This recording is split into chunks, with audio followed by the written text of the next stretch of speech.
Alright, we're going to read some more words. We're going to analyze and figure out what these longer words are.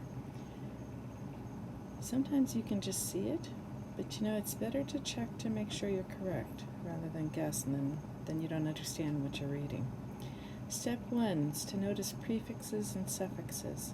So if you're going to notice it, you have to be familiar with them. So I hope we've been studying prefixes and suffixes. I see able, the suffix able, and it means able to. I see dis as a prefix. Dis means not or opposite or away from.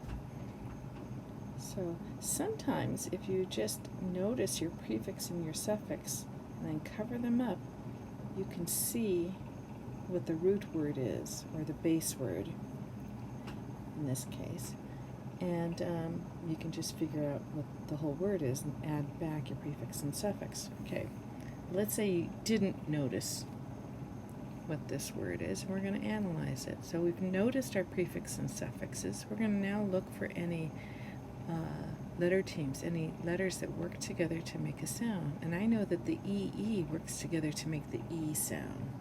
So I would underline them and figure they're going to work together. Okay, step 3 is mark your vowels. Now you can just put a little dot under them. Now these work together to make one sound, so they only get one dot. Okay.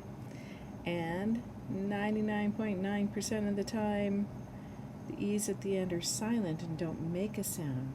This, however, happens to be a very special syllable where you have a consonant LE. That's a syllable by itself, and it's pronounced, in this case, bull. And we don't really have a vowel sound, but we stick an E at the end so that, because every syllable needs a vowel.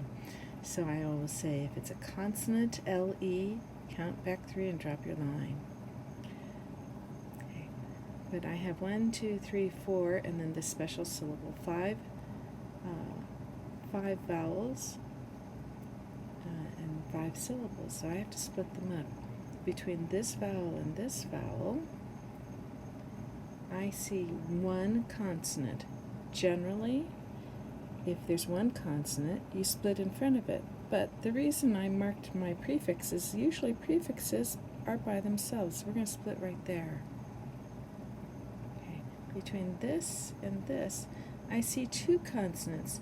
But these 2 consonants are blends. Blends like to stay together, almost like it's a letter team.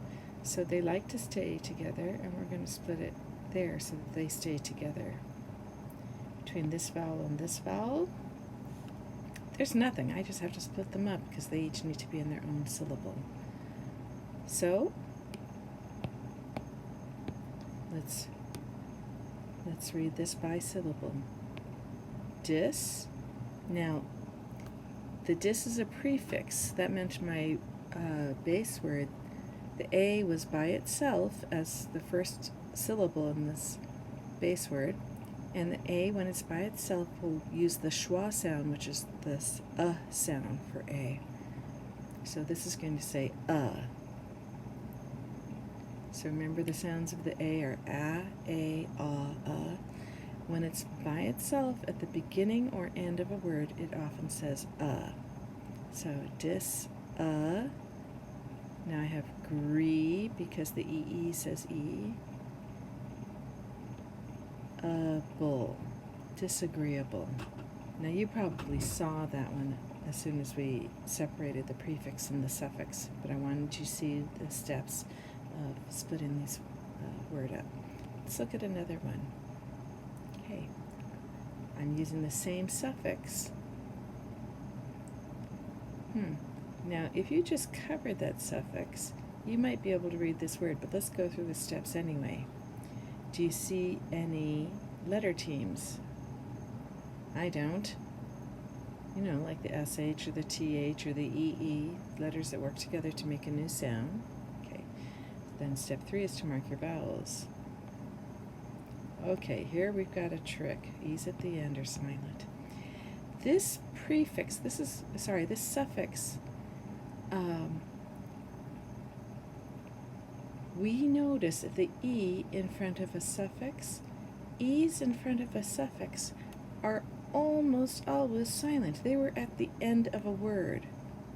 Okay, so the E here used to be at the end of the word, and E's at the end of the word are silent. So I'm going to not mark it as a vowel sound, but instead I'll mark it as a silent letter. And then I'll have to figure out what it was doing. Again, I have my consonant LE, count back 3. I'm going to drop my line there. And I know the E here was at the end of the word, and I added a suffix on, so I'm going to do that. Between this and this,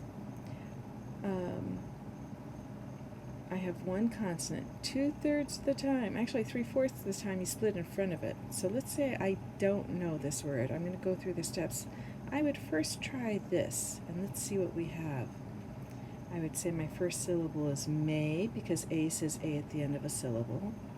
My second syllable, I would say the E's making the A say A, and it's making the G say J. Manageable? I don't know that word. So it's got to be something else. So then I'm going to try to split here after that single consonant, because 3/4 of the time you split in front of it, there's still that 1/4 that you have to split after it. And I would say manageable. And that's the word I have. This process is manageable. I want you to notice that an E in front of a suffix is a silent E. Okay? And we have to figure out what the E is doing. Making the A say A, making the G say J. Manageable. And we have that consonant LE. Count back 3. Let's do one more word. Okay. Do you see any prefixes? Maybe? I don't know. Do you see any suffixes? I hope you'll recognize this OUS as a suffix. It's a common suffix. It makes words into adjectives like joyous, humongous, monstrous, whatever. And let's look at this. We looked at our prefix and suffixes. And letter teams, OU works together to say ow. And here we have another OU. The suffix OUS, the OU is saying as an us, like joy us. So we have 2 of these. Let's mark our vowels. Oh, I've got this E. What am I going to do with it? Do you remember the rule up above? An E in front of a suffix is silent. What's that E doing? Let's find out. Between these two, I see 2 consonants. And does the T go with the R? Well, it might, except I notice my prefix here. And remember, prefixes often split by themselves. And between this A and this OUS, my suffix is probably its own syllable. And remember, the E here was at the end of the word. So I'm going to split that so it's at the end. My first syllable, out. My second syllable, the E's making the A say A, and it's making the G say J. Outrage us, outrageous. You can do outrageous work.